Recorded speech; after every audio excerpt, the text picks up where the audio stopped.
Kini urapi kami semua juga hamba-Mu, jelas dalam menyampaikan, mudah diterima, dan berkat besar turun atas kami semua.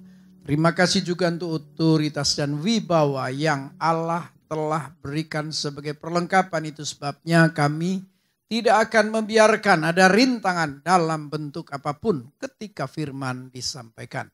Kini kami satukan hati dan bertindak. Di dalam nama Tuhan Yesus Kristus kami patahkan semua rintangan dan hambatan.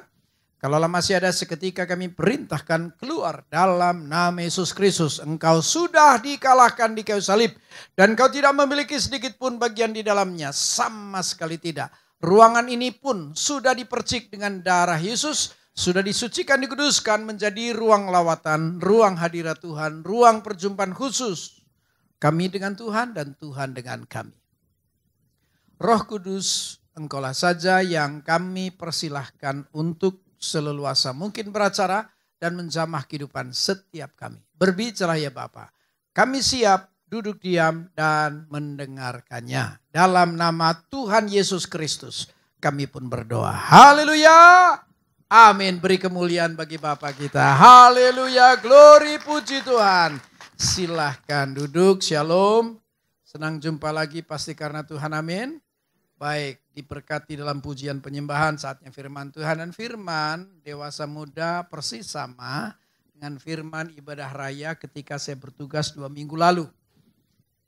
Baik, persis sama. Kalau anak muda sentralnya sama, subnya beda karena ayatnya pun Yesaya 42 ayat 5 ketika itu. Baik, kalau dewasa muda enggak pakai ayat berarti persis sama.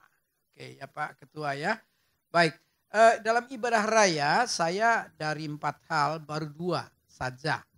Memang ibadah raya kedua maksudnya sambungan, faktanya enggak nyambung. Ya, jadi harap percepatan, kemudian kita akan masuk ke bagian ketiga dan keempatnya. Boleh saya tahu Anda yang hadir ketika 2 minggu lalu ibadah raya. Cuma angkat tangan pengen tahu komposisinya. Tuh kan bisa 50-50 itu kan. Itu yang bikin susah pembicara kan. Karena pendengar barunya juga banyak ya. Jadi kalaulah didominasi oleh pendengar lama tentu percepatan. Tapi kalau berimbang gini kan gimana ya. Cepat nggak cepat gimana. Oke lah kita lihat saja, oke. Pokoknya kita aliran haleluya, izinkan Roh Kudus punya keleluasan. Oke ya, selebihnya ya kita lihat nanti. Baik, tetap tema kita tentang bergiat dalam mengasihi Tuhan. Ya, baik. Dari Lukas 10 ayat 25 hingga 28, namun supaya lebih cepat dan mudah saya gambarkan ya. 25-26 itu menegaskan tentang bergiat dalam mengasihi Tuhan itu bukan himbauan, tapi perintah. Anda harus menyetujui karena nampak di ayat ini. Ya. Nanti pada ayat 25, 26, 27, setelah bicara tentang perintah, ternyata juklaknya pun jelas. Kalau di kantor mungkin dikenal dengan job description, rincian tugas untuk terlaksana. Ya, halo. Oke, berarti pengusaha semua enggak apa-apa. Job description itu kan rincian kerja ya kan, karyawan tapi yang hadir ternyata pengusaha ya sudah. Enggak apa-apa. Ya anggap aja nubuat ya. Dewasa muda ini ternyata minimal miliarder nih ya. Oke, senang saya. Nanti pada ayat 28 ternyata kalau sudah setuju itu perintah, juklaknya pun jelas, ambil keputusan dong. Jangan tidak. Nah, pada bagian penutup yang keempat, itu harus benar kalau yang pernah melakukan disebut recommitment, bagi pelaksana baru itu komitmen, tapi harus meningkat sampai tingkat integritas. Kalau hanya komit saja di awal perjalanan tanpa punya niat untuk faithful, setia, maka mungkin untuk beberapa tahun Anda mengasihi Tuhan, apa tadi tema, bergiat dalam mengasihi Tuhan, tapi entah tahun kapan Anda hentikan. Ada semacam kelelahan dalam bergiat mengasihi Tuhan. Ada bagian yang menyenangkan, ada bagian yang tidak menyenangkan ternyata. Ya, bagi mereka yang faithful, setia, berintegritas tinggi, bisa bertahan sampai kapan. Oke ya, saya paham kenapa tidak ada amin karena belum khotbah, masih pengantar. Oke, baik. Oke, di sini ada perbincangan dari dua pakar hukum. Pakar yang pertama ya ahli hukum Taurat ya, tapi yang kedua tentu ahli hukum di segala hukum ya. Karena Yesus Tuhan itu pakar dalam segala bidang, betul tidak? Oke. Dari pihak ahli hukum Taurat ada kata harus, nanti dari pihak Tuhan pakar di atas segala pakar menegaskan bahwa itu tertulis, bukan sekedar teori ya, tapi itu sudah tertulis, sudah diundangkan. Baik. Demikian firman Tuhan Lukas 10, 25 hingga 28. 25 hingga 28. Pada suatu kali berdirilah seorang ahli Taurat untuk mencobai Yesus, katanya, "Guru, apa yang harus?" Perhatikan ada kata harus.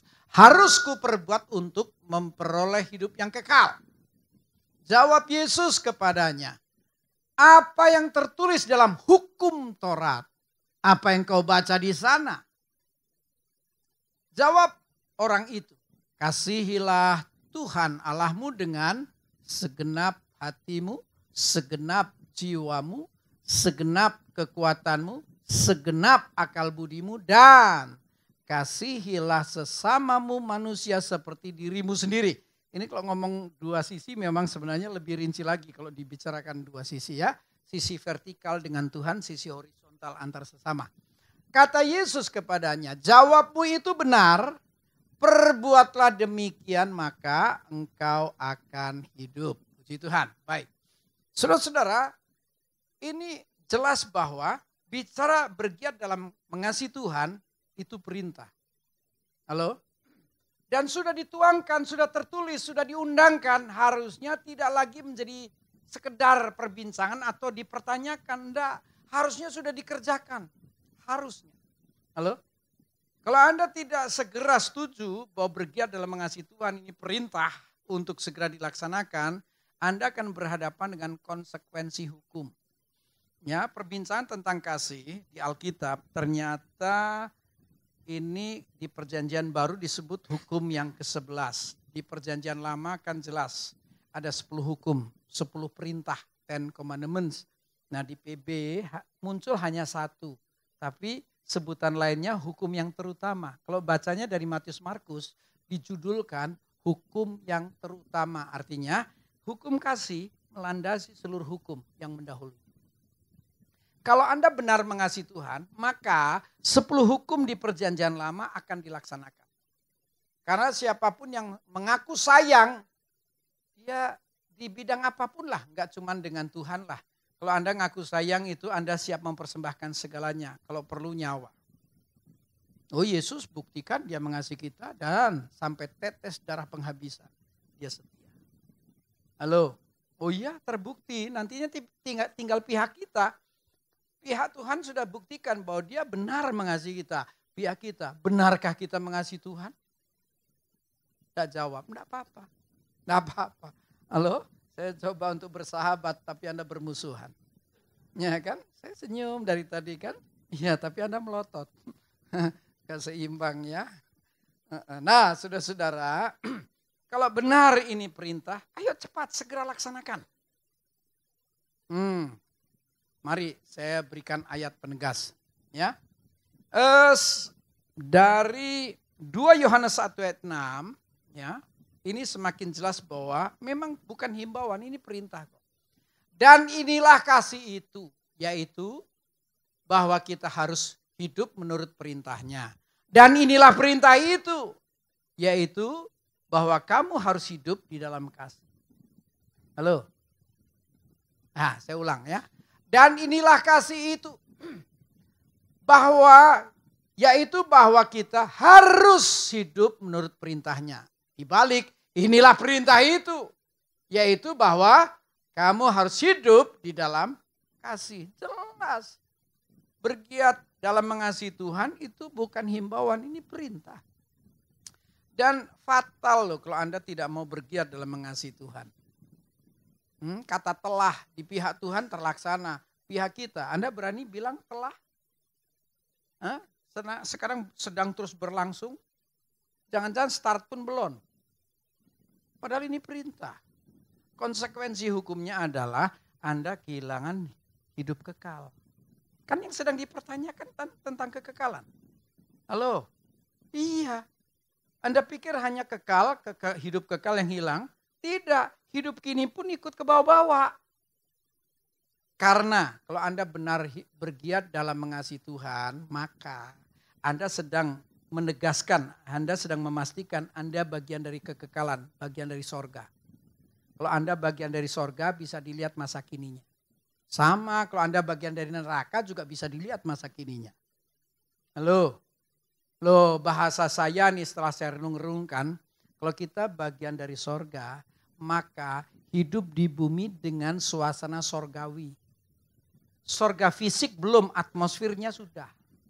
Kalau Anda tidak dalam atmosfer sorga, Anda rugi. Jangan-jangan Anda tidak bergiat dalam mengasihi Tuhan. Mulut, oh iya mulut, bilang mengasihi Tuhan, tapi praktek harian ada tanda-tanda Anda mengasihi Tuhan. Loh kalau mulut itu kan ya asbun lah, omdok lah, nato, no action talk only. Ya, bebusa ngomongin kasih, tapi prakteknya bagaimana? Yang ditunggu kan praktek. Halo, parah loh Anda kalau sampai kehilangan, ya Anda tidak memastikan bagian dari sorga, karena atmosfernya pasti berbeda. Ingat ya, kalau Anda bagian dari sorga, maka Anda hidup sekarang sementara ini. Saya bahasanya selalu sementara ini ya. Sementara ini di bumi, tapi atmosfernya sorgawi.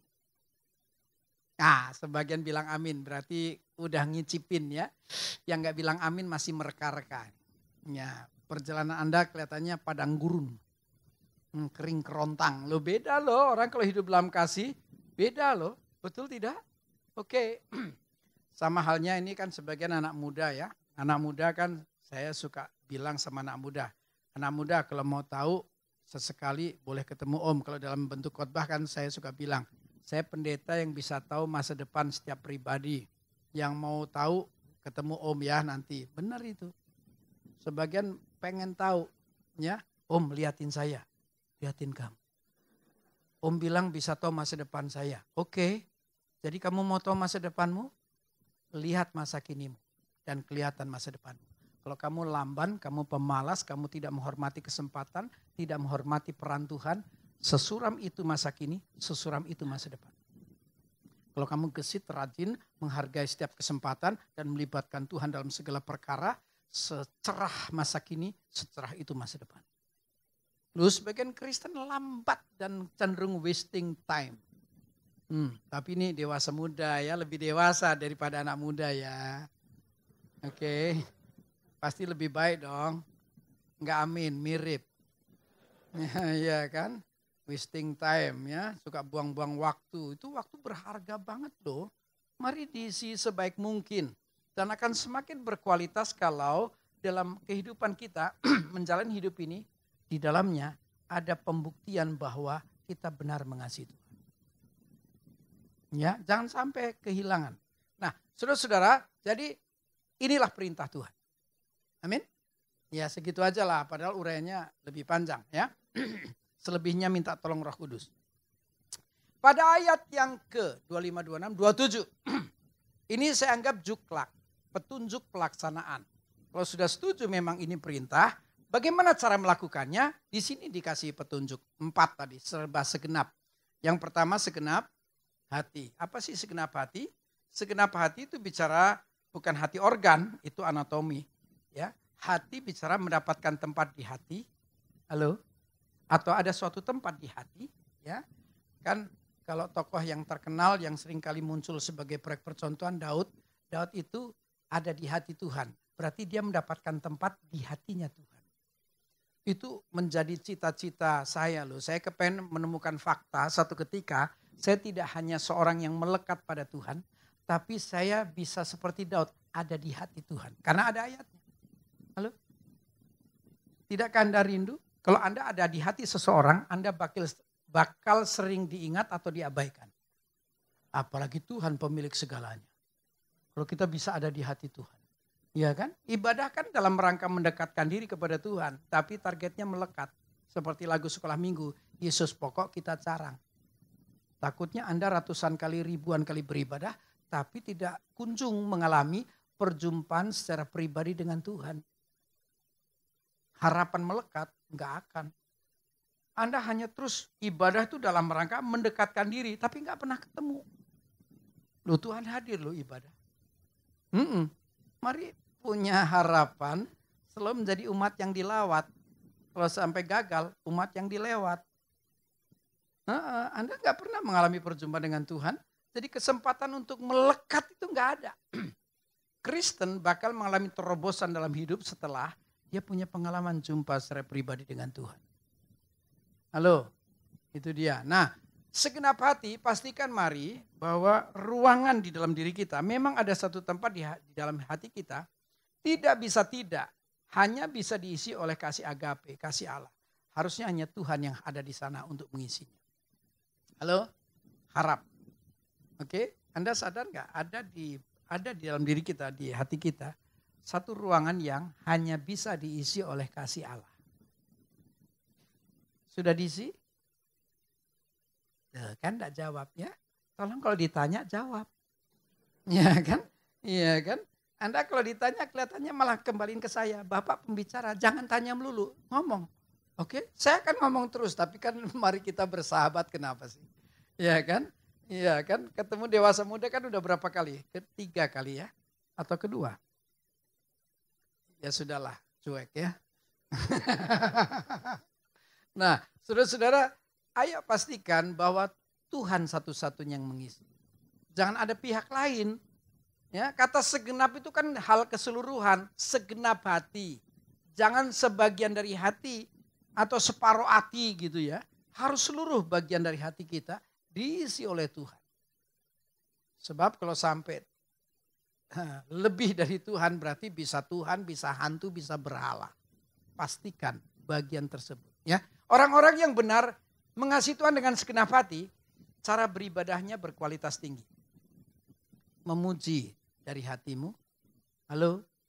Iya, menyembah, khidmat, segenap rasa hormat. Mendengar firman, haus dan lapar. Sekarang aja saya bisa lihat. Ada orang-orang yang sedang beribadah dalam keadaan seperti tadi. Memang saya ketika menyembah, saya juga mengamat-amati. Karena saya kalau menyembah kan termasuk penyembah yang ngintip. Halo? Itu hak pemimpin, jangan ikut-ikutan. Oke? Iya, karena saya penikmat penyembahan. Saya paling senang ketika memimpin penyembahan, saya ngintip terus ada orang yang begitu husuk dengan Tuhan, apalagi ketika air mata meleleh. Ada wajah penuh syukur, menghormati Tuhan. Saya menikmati wajah tadi, saya menikmati suasana. Dan betapa sedih saya ketika saya pimpin penyembahan, ada muka-muka kering kerontang. Diajak menyembah tapi heran. Halo? Sayang sekali. Mari pastikan kita orang yang naik kelas, bukan pemuji, tapi pemuja, penyembah Tuhan. Iya, ya. Saya ini penikmat soalnya. Nah, jadi cara memuji dari hati, pantas jadi dupa harum, cara menyembah, khidmat segenap rasa hormat, pantas lawatan Tuhan. Tidak hanya di gereja, nanti pulang di rumah, lawatan tetap, besok ke kantor, ke toko, ke pabrik, kemanapun pergi. Karena pujian kan mengundang hadirat, tapi penyembahan mempertahankan hadirat. Rugi kalau Anda tidak mengasihi Tuhan dengan segenap hati. Memicu kualitas ibadah. Pujian dari hati yang paling dalam, dupa harum naik, tingkap langit terbuka, berkat tercurah. Kenapa ada orang Kristen beribadah tetap tidak diberkati? Jangan-jangan dupa yang naik bukan dupa harum, dupa bau. Bikin kacau suasana kerajaan. Halo? Loh ya, kalau harum kan penikmat malaikat pasti ya kan menikmatinya dengan senang ya.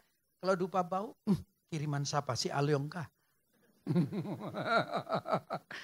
Enggak guyon tapi serius loh ini loh. Kan Anda mesti bisa tahu dong Anda tuh memuji dari hatimu apa lip service.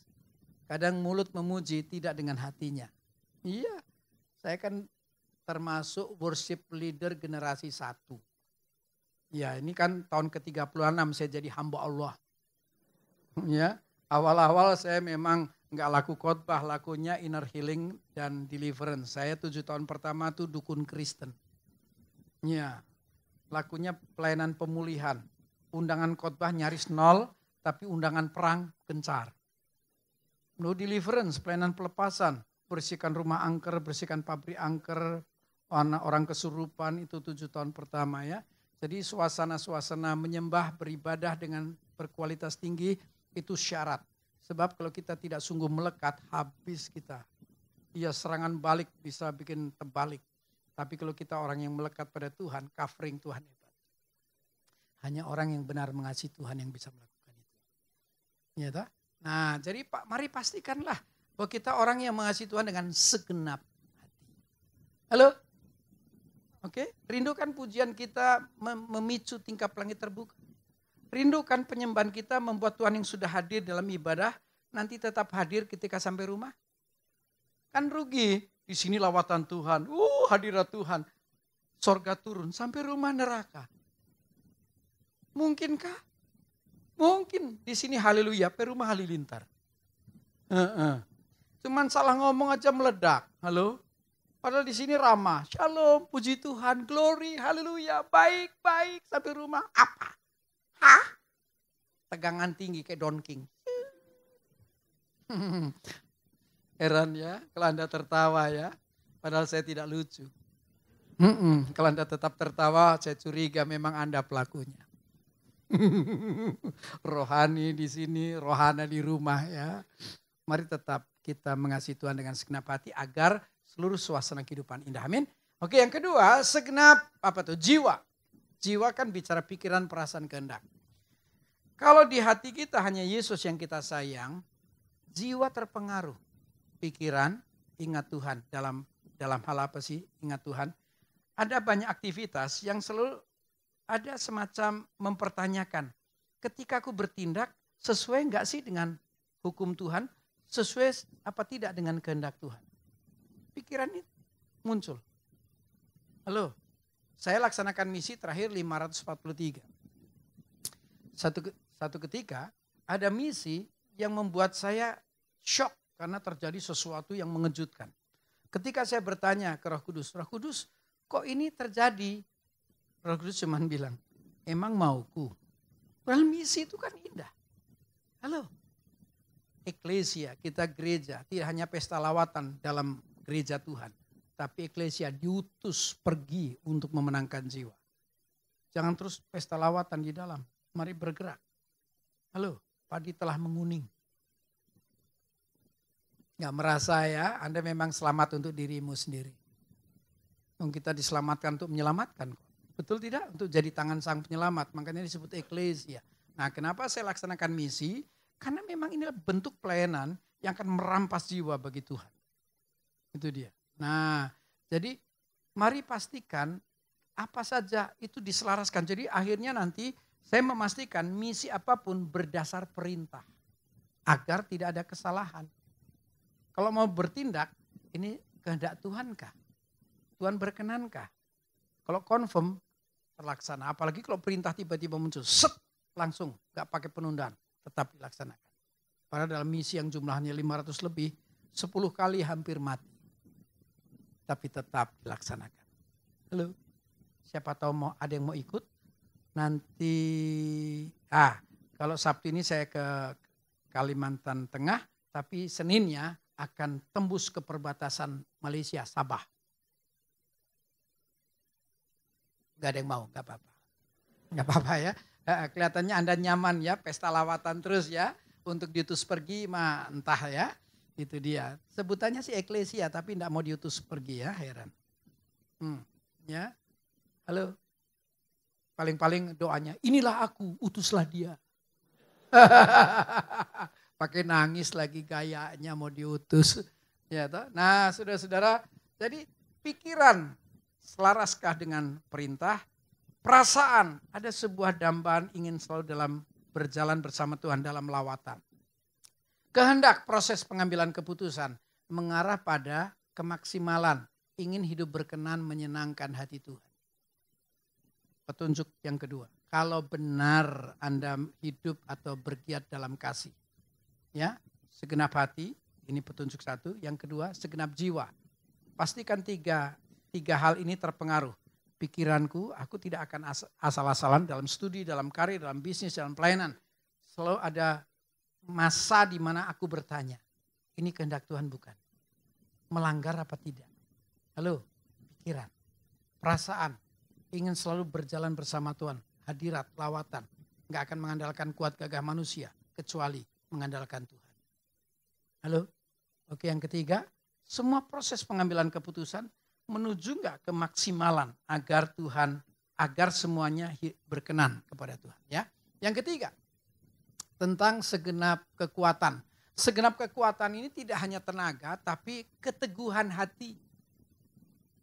Sebab orang yang mengaku bergiat dalam kasih, mengasihi Tuhan, merasa sayang Tuhan dan merasa disayang Tuhan, ternyata ada bagian yang bisa jadi mengecewakan, bisa jadi menyakitkan. Pernah kecewa dengan Tuhan gak sih?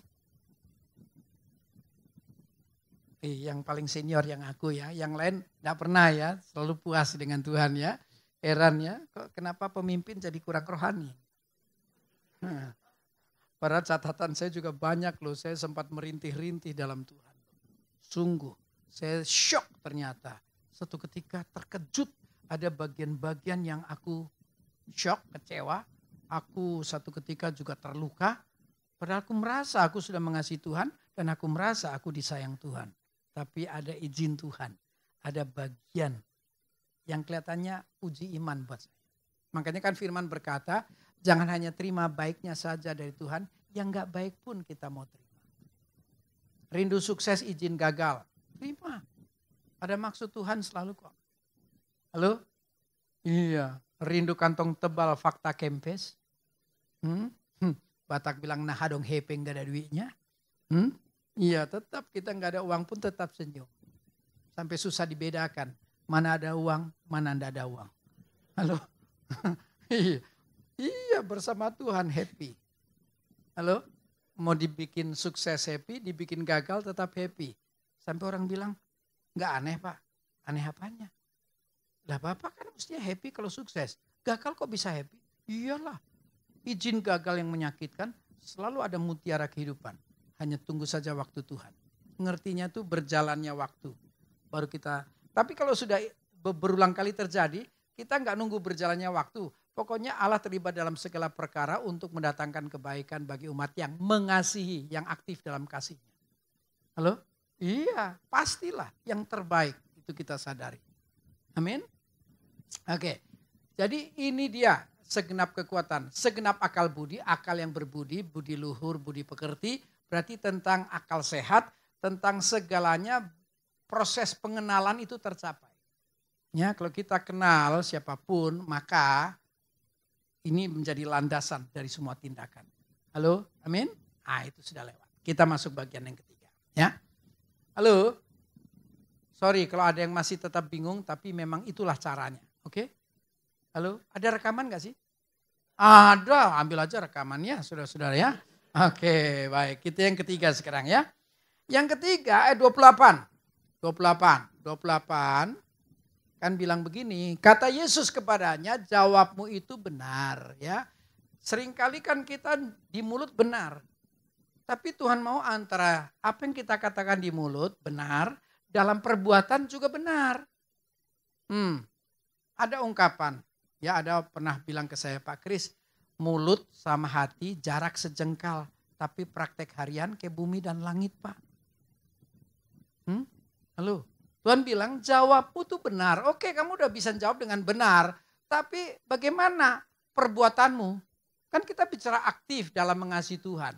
Betul? Kan tadi bilang mengasihi Tuhan dengan 4 hal segenap tadi. Wih benar kamu ngomongnya. Sekarang bagaimana perbuatannya? Semoga antara yang kita omongin sebagai kebenaran, tindakannya selaras. Amin? Iya, nah kalau memang demikian kan firman Tuhan berkata 1 Korintus 14 ayat 1, kalau benar itu perintah yang sudah jelas petunjuknya, maka jangan hanya sekedar hidup dalam kasih, artinya apa tadi? Bergiat dalam mengasihi Tuhan, jangan sekedar, karena firman Tuhan berkata, kejarlah kasih itu. Dan usahakanlah dirimu memperoleh karunia-karunia roh, terutama karunia untuk bernubuat. Saya enggak menduga sama sekali, kalaulah kita benar bergiat dalam kasih Tuhan, satu ketika kemampuan kenabian turun. Saya nggak menduga loh.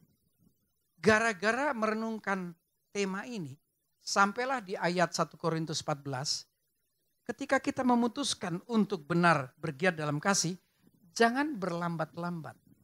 Karena ayatnya berkata, kejar. Kejar lambat apa cepat? Kejar lari apa jalan? Lari. Emangnya petunjuk lari ada di Alkitab atau Alkitabiah? Iyalah. Nah, kita ngomongin larinya dulu deh, kejarnya dulu ya. Kan PLPB senada. PL, Kejadian 19 ayat 17. Peristiwa di mana Lot, istri dan anak-anak dibawa keluar dari kota kebinasan Sodom dan Gomora. Pesan yang pertama, larilah. Coba muncul deh. Kejadian 19 ayat 17. Sesudah kedua orang itu menuntun mereka sampai keluar, berkatalah seorang. Ada 4 pesan. Tapi pesan yang pertama, larilah, selamatkanlah nyawamu. Artinya kalau ini perbatasan Sodom dan Gomora, setelah dikeluarkan dari kebinasaan, ini kan wilayah kematian. Begitu percaya Yesus, kita dikeluarkan dari kebinasaan. Halo, dalam kasihnya, dalam kasih karunia anugerahnya ya. Jadi setelah kita dikeluarkan, lari secepat mungkin berjarak jauh dengan masa lalu. Kalau jalan lama, pengaruh untuk ditarik baliknya sangat kuat. Halo, saya kalau dulunya tidak bergerak cepat untuk meninggalkan gaya hidup yang lama, saya ketarik. Karena kenikmatan daging masa lalu, bagi para pendosa nikmat. Apalagi ini tema sebenarnya hebat nih. Bergiat dalam Tuhan, ini ada kaitannya dengan pangeran iblis yang salah satu dari 7 pangeran iblis. Makanya Kristen kalau tidak sungguh bergiat dalam Tuhan, kalau kita masuk ke tema sentral, Anda bakal gagal karena salah satu pangeran iblis ini menawarkan kekayaan, kenikmatan, dan ketidakpedulian. Itu kalau dinikmati, asik, gak perlu noleh. Ada yang gak kepengen kaya? Mungkin Anda rohani banget. Ada yang gak kepengen kaya? Halo? Pakai lagu lama ya, walaupun menderita di bumi yang penting masuk surga. Kalau hamba Tuhan itu, walau sonder gaji, pokoknya manis deh. Ternyata saya 4 tahun pertama bukan manis deh, pahit deh. Saya 36, 37, 38 tahun lalu, tiap bulan 5 juta, akuntan perusahaan Amerika. Bechtel International Incorporated. Begitu masuk ladang Tuhan, dapat gaji pengganti, gaji haleluya, jumlah puji Tuhan. 4 tahun 4 bulan, 0. Menyakitkan, tapi untung. Kalau sudah menyentuh kasih Tuhan dan bertekad untuk tetap dalam kasih Tuhan, pertolongan Tuhan terus. Aku dikuatkan dari waktu ke waktu. Padahal rintihan tetap jalan. Sakit memang, menyakitkan. Tapi ketika kita tetap komit mengasihi Tuhan. Dan Tuhan berikan kasihnya. Bisa bertahan sampai sekarang. Nantinya pembuktian, reward, mujizat. Amin. Nah, jadi inilah lihat. Kalau kita benar sudah dapat panggilan anugerah kasih karunia-Nya. Setelah dikeluarkan, mari lari. Emang ada kaitan dengan sorga? Dengan bahasan ayat pembuka tadi. Filipi 3 mewakili perjanjian baru. Filipi 3 ayat 14 mengatakan, dan berlari-lari kepada tujuan untuk memperoleh hadiah, yaitu panggilan sorgawi dari Allah dalam Kristus Yesus. Mari putuskan untuk mengejar kasih. Amin. Jangan berlambat-lambat. Sigap kenapa? Anda sudah dengar khotbah hari ini? Harap tidak ada penundaan. Kejarlah kasih. Kelihatannya saya heboh sendiri ya. Iya, saya heboh sendiri kelihatannya ya. Gak apa-apa, saya ngotot. Saya dijadikan bahan tontonan kelihatannya ya. Heran ya, mestinya Anda terimpartasi. Saya kalau tidak mengejar kasih, gak ada Krismuntu hari ini. Bejat masa lalunya. Kalau kejar kasih, terobosan, percepatan. Saya kan gak mungkin jadi hamba Tuhan. Pernah saya ceritakan 4 alasan. 1, bejat, najis, narkoba, dugem, mabuk, itu masa lalu. 2, pemalu. Saya ini pria pemalu. Tampil dilihat banyak orang, penderitaan tak terhingga. Tapi bukan berarti penakut loh. Pemalu itu tidak sama dengan penakut. Betul. Coba suruh milih. Chris Muntu pilih tampil apa digebukin rame-rame. Saya kuat menderita digebukin daripada tampil. Halo? Nggak paham ya? Saya kalau suruh pilih tampil apa duel, saya pilih duel. Loh iya, jangan kira penakut sama dengan pemalu tuh sama dengan penakut, tidak. Ya, jadi saya memang dasarnya sudah bejat, pemalu, pelupa. Halo, ya ampun, pelupa khotbah. Nanti setelah waktu berjalan, pasrah diri, Roh Kudus dipersilahkan beracara, baru. Waktu saya sekolah teologi kan ada homiletik, dikasih tugas khotbah 5 menit, 3 menit habis kata. Sampai enggak tahu harus ngomong apa lagi ya.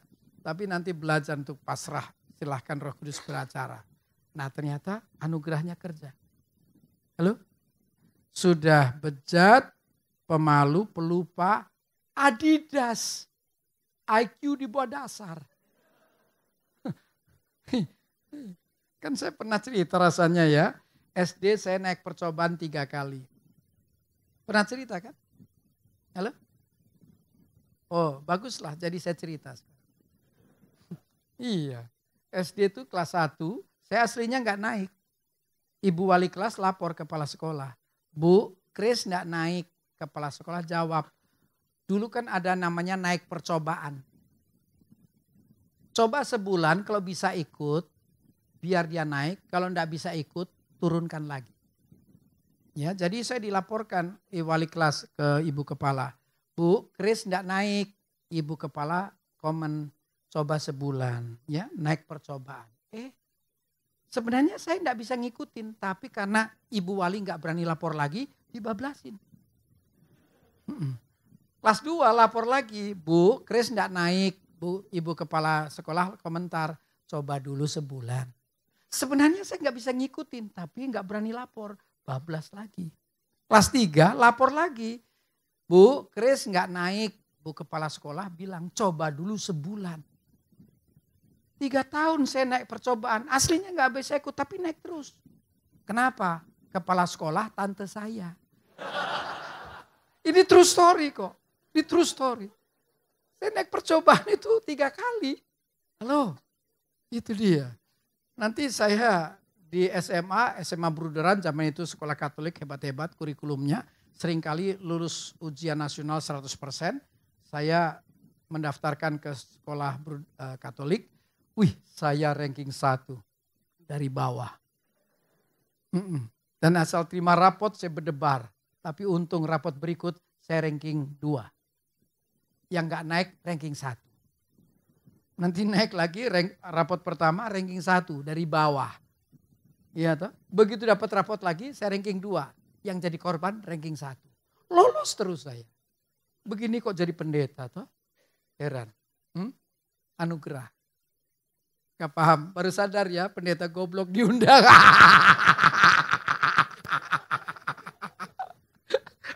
Aduh, saya gak menduga juga kok ya. Mengawalinya hanya dengan ngosek WC. Tapi go internasional ini 4 hari lalu saya baru pulang dari New Zealand. 2 minggu tugas di sana ya. Tiap hari saya tugas tuh. Ya, anugerah. Ya. Kan gak ngira, mulainya hanya ngosek WC. Ya toh? Untuk Indonesia semua provinsi saya sudah tugas. Untuk dunia tinggal 1 benua saya belum pergi. Antartika.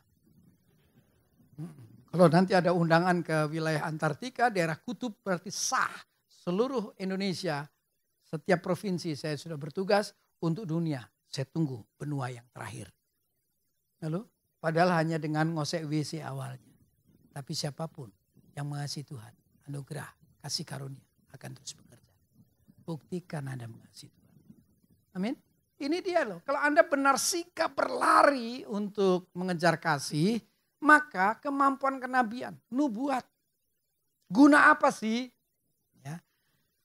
Ayat 3. 1 Korintus 14 ayat 3. Guna apa kok kita perlu mengejar kasih dengan harapan kemampuan kenabian itu bisa nyata. Tetapi siapa yang bernubuat, ia berkata-kata kepada manusia, ia 1 membangun, 2, menasihati. 3, menghibur. Anda tidak rindu punya kehidupan yang sangat bermakna. Kemanapun kau pergi, orang sekitar terbangun hidupnya. Pribadinya terbangun. Rumah tangga, karir, bisnis terbangun. Yang kedua, kemanapun kau pergi, engkau menasihati. Halo? Yang ketiga, kemanapun kau pergi, engkau memberikan penghiburan. Halo? Mungkin Anda nggak make sense-nya, ini kok terus penugasan. Di sini sebenarnya ada rumus yang mengatakan begini. Kita tidak mungkin memberi kalau tidak memiliki. Kenapa aku bisa membangun? Karena aku lebih dulu dibangun. Betul? Kenapa aku bisa menasihati? Karena ketika aku hidup dalam kasih Tuhan dan Tuhan mengasihi hidupku, maka hikmat Allah turun. Makanya ada nasihat. Kenapa aku bisa menghibur? Karena katup sukacita sudah kecabut dan mata airnya mengalir.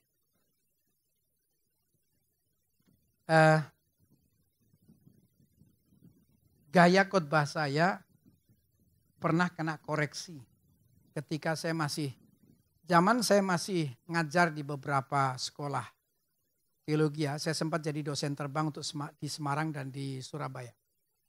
Ketika itu, saya pernah cerita belum sih? Selalu bilang belum, jadi saya cerita ya. Kalau udah beberapa kali khotbah tuh kadang-kadang takutnya sudah pernah cerita lagi gitu ya. Ini kaitan dengan menghibur. Jadi ketika saya masih mengajar di beberapa tempat atau sekolah pendeta, sekolah Alkitab, mahasiswa ada yang kritik. Om kalau ngajar pelajarannya bagus Om, cuman muka serem Om. Maksudnya apa? Begini Om, sorry ya Om. Kalau Om bahan pelajarannya bagus dan muka serem, kami nggak tahan lama dengarnya Om. Terus senyumlah Om. Ini kritik. Saya renung-renung benar juga. Halo, saya dulu khotbah kayak dosen. Saya jarang jalan-jalan, saya tetap di tempat. Dan cenderung datar, dosen namanya. Kayak gini sekarang ya, khotbahnya bergiat dalam mengasihi Tuhan. Ih datar, saudara-saudara. Mari kita mengasihi Tuhan, saudaraku. 10 menit kemudian, ditinggal tidur saya. Begitu saya dikritik suruh senyum, saya mulai belajar. Mulai belajar senyum, lama-lama tertawa, terakhir terbahak. Iya, betul. Dan saya kena kritik lagi, Om. Kalau khotbah jangan terbahak-bahak, jangan banyak ketawa Om. Kenapa? Tadi dijelaskan saya ngerti, gara-gara ketawa hilang tuh pengertiannya. Loh, aku udah bisa menghibur orang. Kenapa harus balik lagi? Ya anugerah loh saudara-saudara. Katup, artinya yang bikin mampet itu dicabut oleh Tuhan. Kasih Tuhan, mencabut katup. Saya kan gak ngira satu ketika saya bisa khotbah sembari tertawa. Walaupun kadang-kadang pendengarnya menganggap saya orang aneh. Iya, kalau datang pertama biasanya saya dianggap orang aneh. Di dalam negeri pun di luar negeri. Ini pendeta apa sih kok? Ngajak guyon tapi gak mempan, kan belum kenal kan?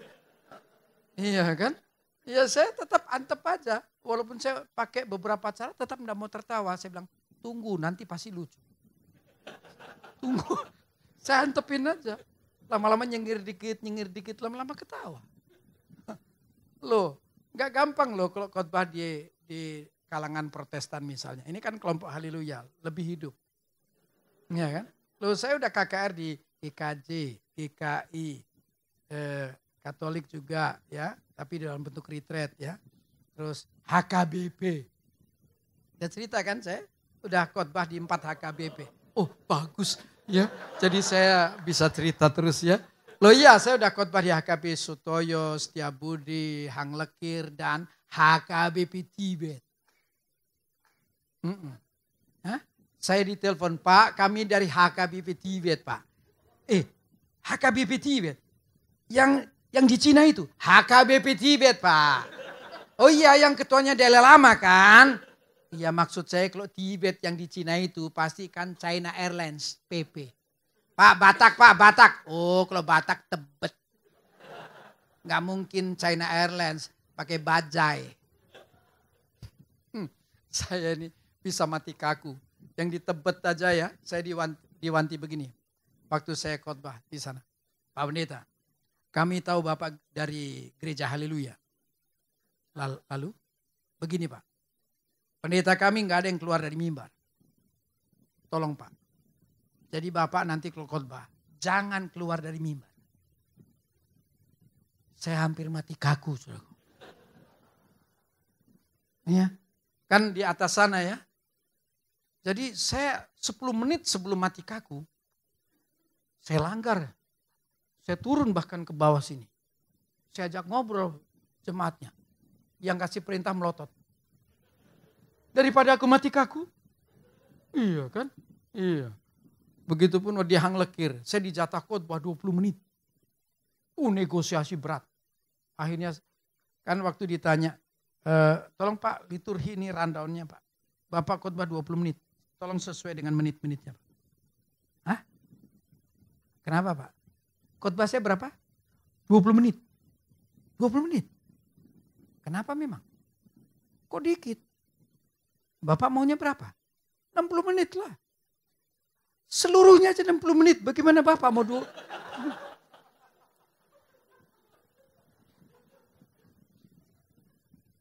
Akhirnya nego. Begini aja Pak. Pendeta kami 20 menit Pak. Hanya karena Bapak tamu. Kami tambahkan 5 menit.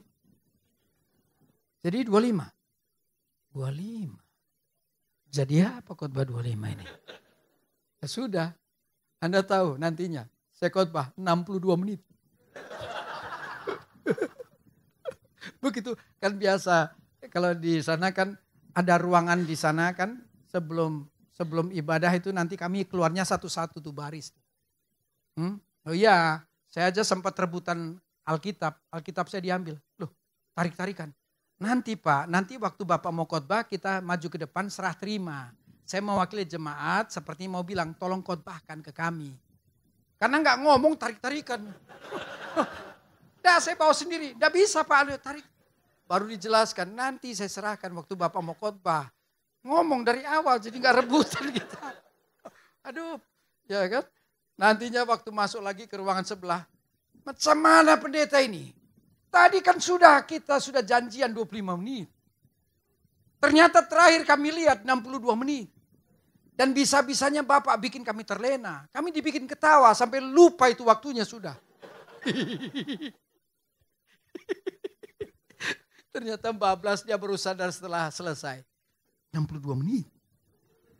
Hah? Halo? Enggak gampang khotbah di tengah teman-teman saudara kita yang Protestan. Tapi kalau kita diberi anugerah dalam kasih-Nya untuk bisa menghibur. Tuh kita menciptakan atmosfer yang tiba-tiba pecah. Dan orang bersuka cita dalam Tuhan. Kan Filipi 4 ayat 4, bersuka citalah senantiasa dalam Tuhan. Sekali lagi ku katakan, ujok. Sekali lagi Bapak bilang. Oke, bersuka citalah. Oke, sebagian Anda dari tadi susah ketawa.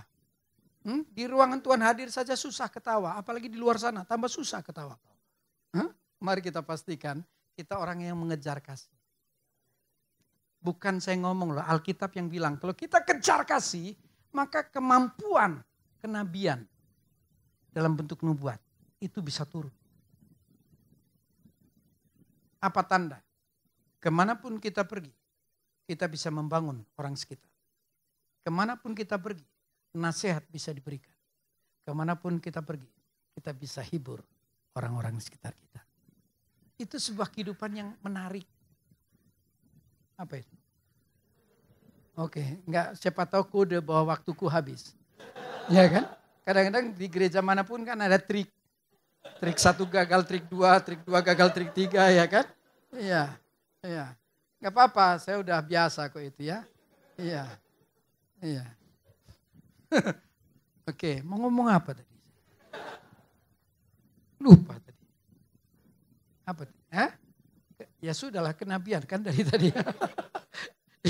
Saudara-saudara, mari pastikan kita tidak berlambat-lambat. Kejar kasih. Amin. Heran ya. Anda yang gak amin-amin memang Kristen 10L ya. Kristen lamban. 10L. Letih, lemah, leto, lesu, lelah, lemes, lung, leloyo, leha-leha. Saya tambahin 2. Lola, lolo, melompong, ngiler. Kejar kasih. Mari kita kejar kasih. Amin. Oke. Hanya orang yang kuat yang bisa membangun. Hanya orang berhikmat yang bisa mengeluarkan nasihat. Hanya orang yang katupnya dicabut yang bisa menghibur. Siapa yang akan mendapatkan? Hanya orang yang bergiat dalam kasih. Jangan di mulut. Perbuatan mana? Mana? Engkau bergiat dalam mengasihi Tuhan itu mana? Kalau memang ada, jangan lamban. Cepat. Segera kerjakan.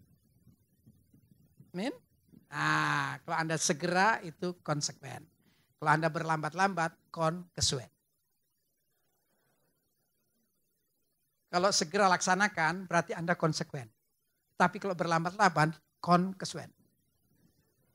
Ada orang Jawa Timur sini ya, nggak apa-apa, nggak mempan lucunya, nggak apa-apa.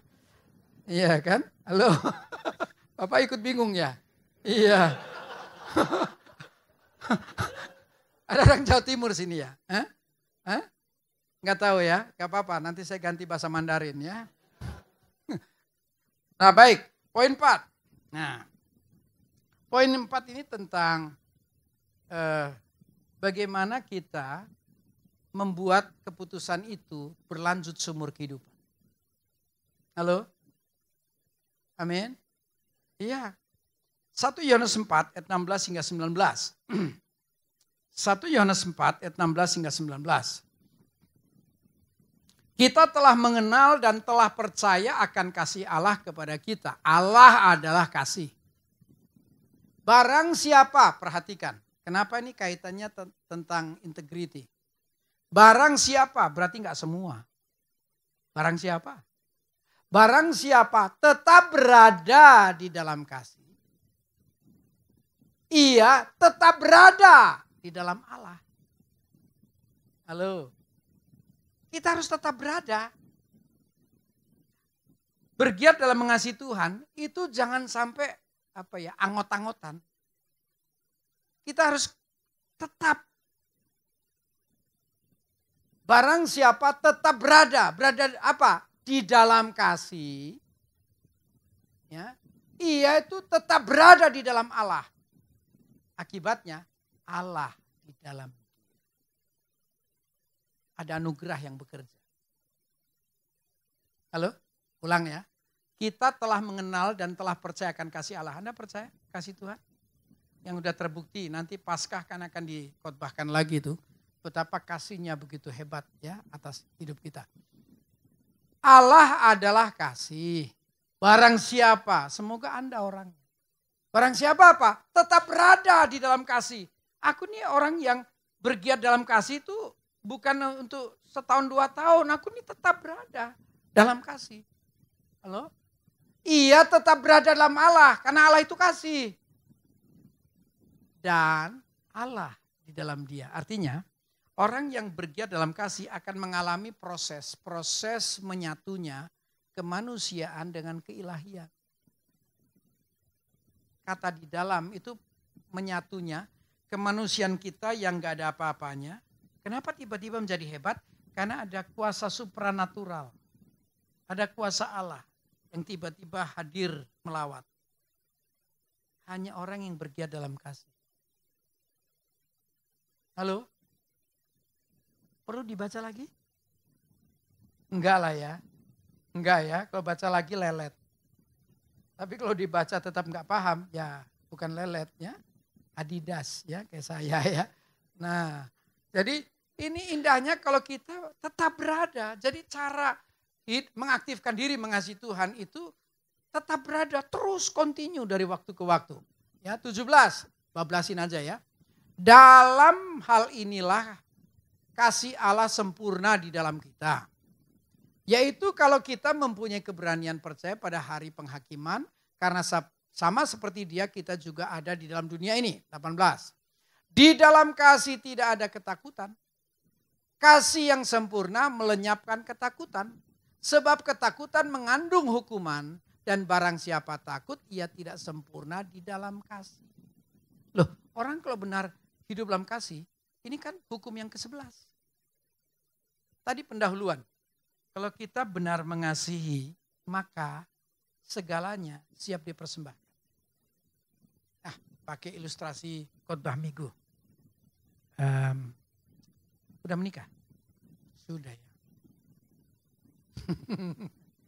Sayang istri ya? Sayang, oke. Jangan mentertawakan, ini berlaku menyeluruh ya. Loh, soalnya kalau dalam hubungan suami istri, kalau kita ngaku sayang pasangan, kan harus ditemukan dua hal. Kalau Anda ngaku sayang pasangan, harus ada dua hal dalam diri kita. Satu, rindu beri yang terbaik buat orang yang kita sayang. Yang kedua, rela berkorban. Karena kata terbaik itu berharga mahal. Mana ada kata terbaik berharga murah. Contoh pakaian yang dianggap baik atau yang terbaik, kan branded. Halo, emang branded harga berapa? Kalau benar Anda pakai baju sepatu branded, mahal. Nggak mungkin beli di kaki lima, 10.003, 10.003. Nggak mungkin di Sogo kah, New Sogo kah, apa. Betul tidak? Kalau perlu ke Singapura atau ke Italia, karena yang terbaik itu mahal. Kalau bahasa di tanah Jawa tuh ada ungkapan honor gono rubo. Tuh kan, tambah bingung kan? Iya kan? Jadi kalau kita mengasihi Tuhan sama. Kalau kita benar mengasihi Tuhan, rindu beri yang terbaik.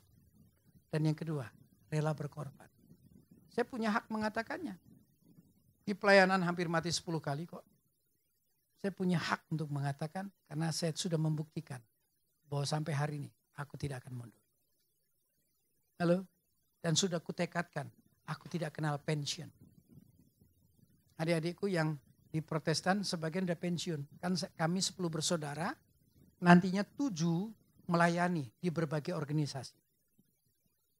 Adikku GKI Bogor baru aja sebulan lalu 1,5 bulan lalu pensiun.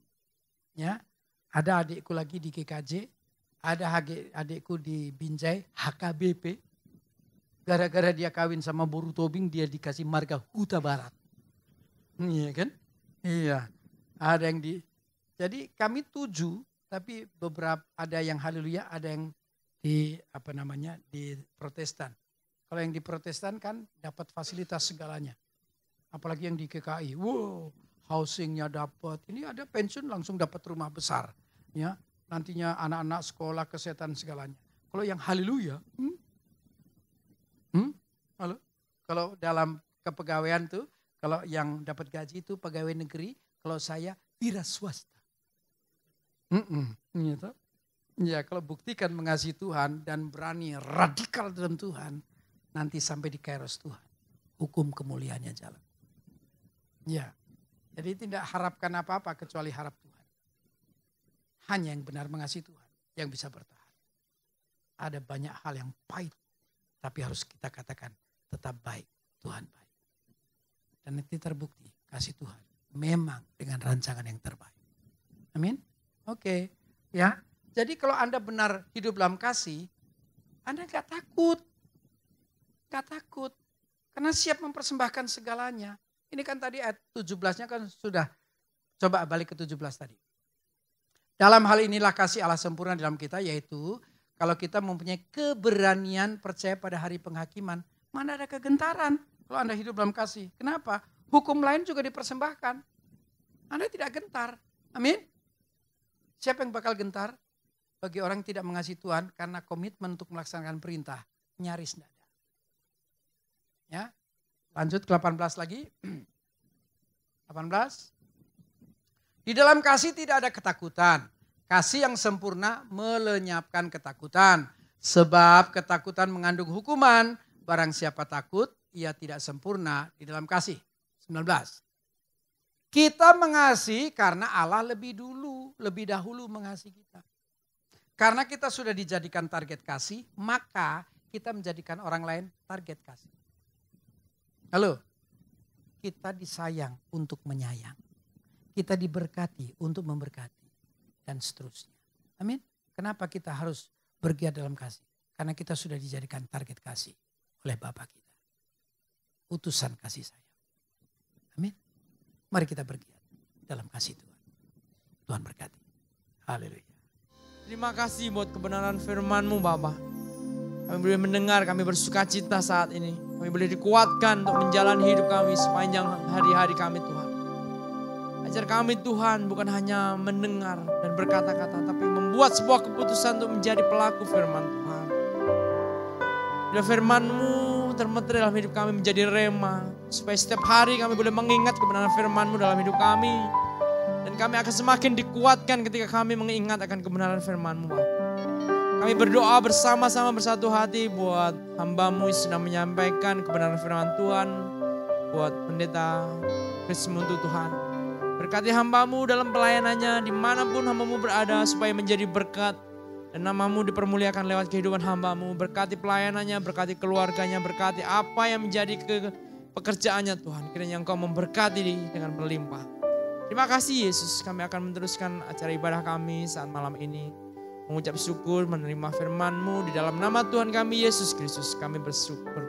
Haleluya. Amin.